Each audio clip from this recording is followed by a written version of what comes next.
Tradiciškai kartu su Bezen Star vieną kartą per mėnesį mes leidžiamės į vis kitą šalį ieškoti verslo galimybių. Ir šį kartą keliausime, matyt, kareivio Šveiko takais.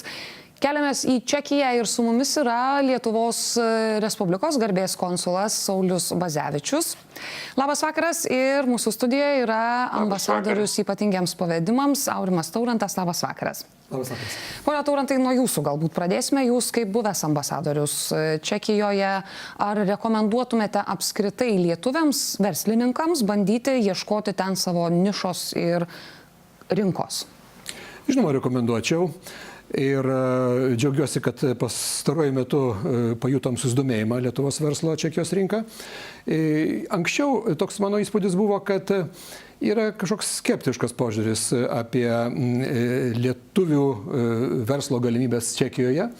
Bet štai, kad ir dabar, pasižiūrėjęs galų gale statistinius duomenis, nors, aišku, nėra toks didelis apyvarta mūsų prekybos su Čekija, bet palyginus, sakysim, su kitomis regiono šalimis, imant į pietus ir pietvakarius nuo Lietuvos, neskaitant, aišku, Vokietijos ar Lenkijos, kur jau yra atskiri atvejai, tai Čekija yra mūsų didžiausia prekybinė partnerė, einant iki pat Graikijos į pietus arba iki pat Šveicarijos imtinai į vakarus. Su visom tom šalim prekybos apyvarta yra mažesnė, nors kartais tos šalis mūsų verslui atrodo įdomesnės.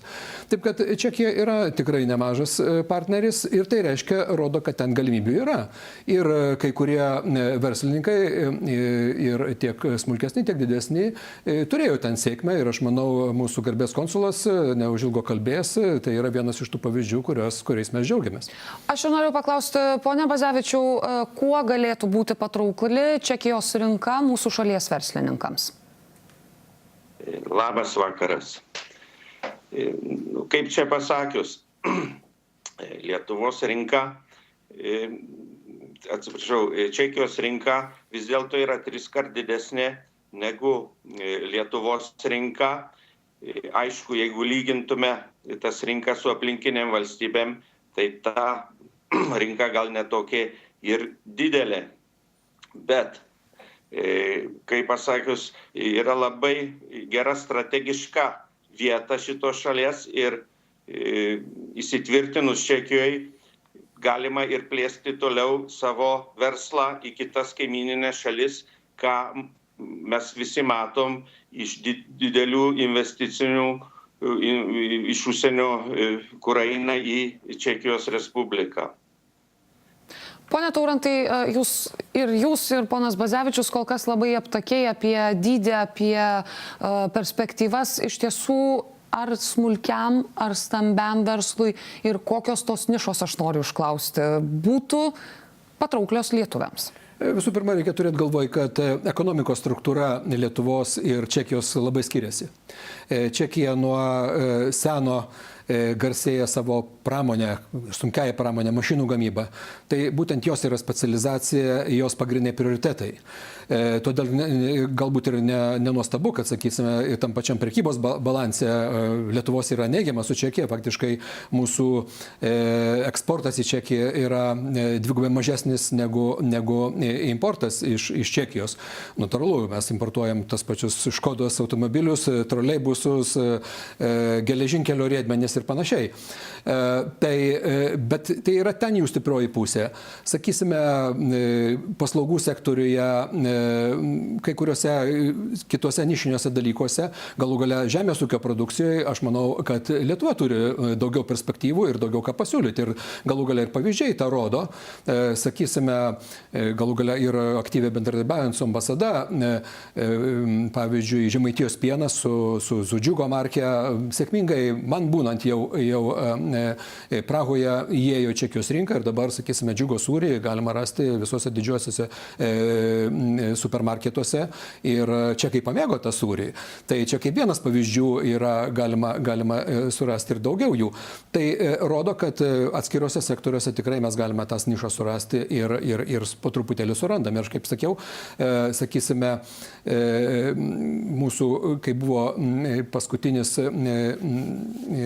ekonomistų susitikimas, kur mes kalbėjomės ministerijos susirinkę už ekonomiką atsakingi pareigūnai iš įvairių ambasadų ir buvo verslo mugės.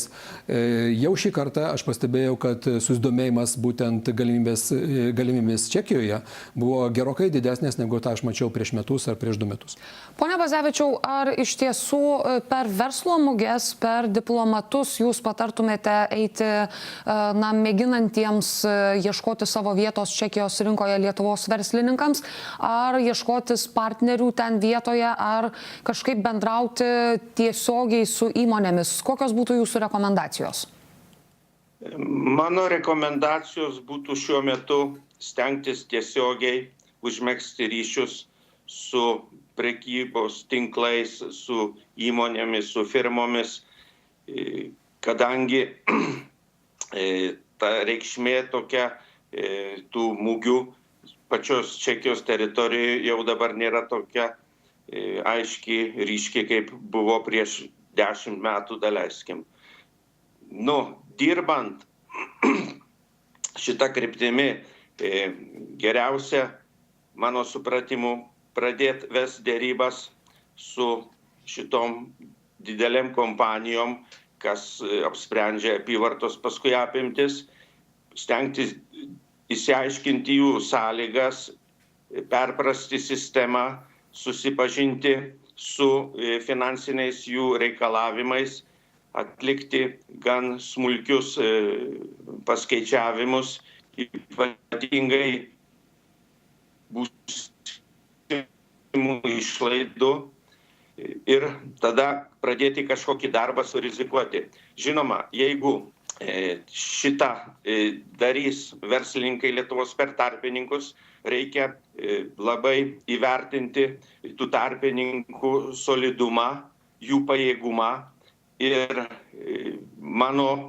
pagal mano patirtį Čekijos rinkoje yra daug palyginus rimtesnių tokių firmų, kurios sugebėtų po kažkokios analizės, po kurio laiko duoti rimtą pasiūlymą, kokiu būdu, daleiskim, su tom prekiam produktais žengti į Čekijos rinką.